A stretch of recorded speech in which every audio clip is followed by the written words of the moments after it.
I'd like to tell you about my baptism. Of course, none of the family were active in the church. Now, Margene went to Young Women's. She had a little bit of culture and a little bit of understanding of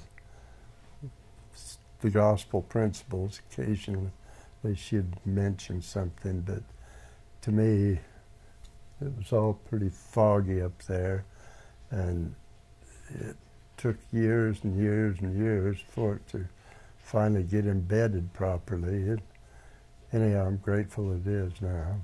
My dad was a deacon, but he cussed the bishop all the time and smoked his cigarettes and had his coffee, and he'd have to pause in the middle of a sentence to accentuate it with another expletive.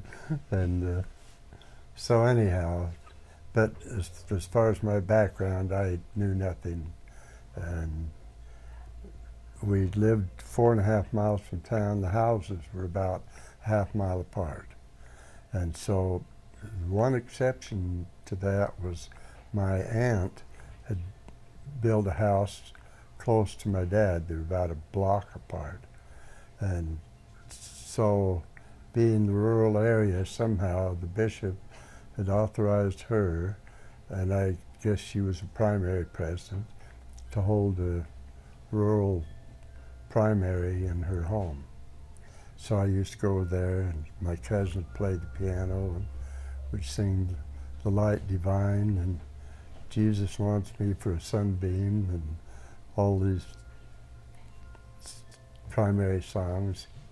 And they'd give us a lesson.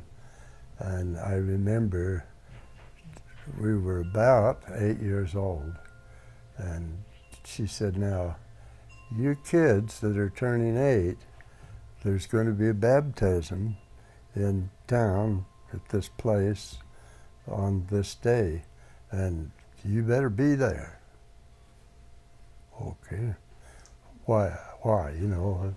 So, because my aunt said so, and you bet.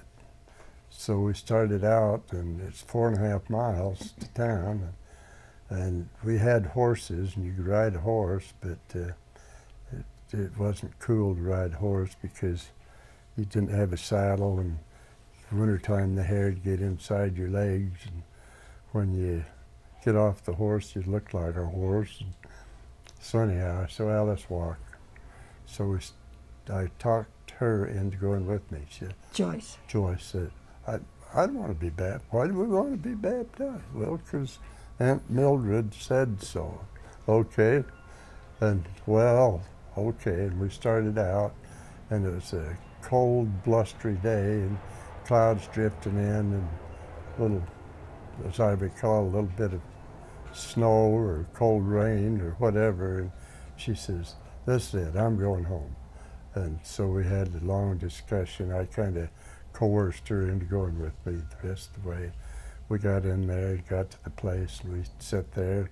And we watched these youngsters being baptized, and the guy that's conducting says, okay, I guess that does it. And Gilden said, what about those kids? He said, well, what are you guys doing here? Well, we came to get baptized. Came to get baptized? And anyhow, well, where do you live? We told him, well, how'd you get here? We walked. Okay, well, I guess we better baptize you. Okay, you go ahead, you baptize him. No, you baptize him. Oh. So anyhow, finally decided somebody's going to baptize you. So they said, do you have any clothes to be baptized in? No. Who knew about that? Said, you'll have to wear your underwear.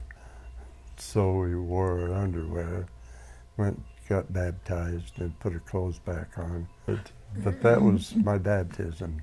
And I don't know that I received any revelation from that either.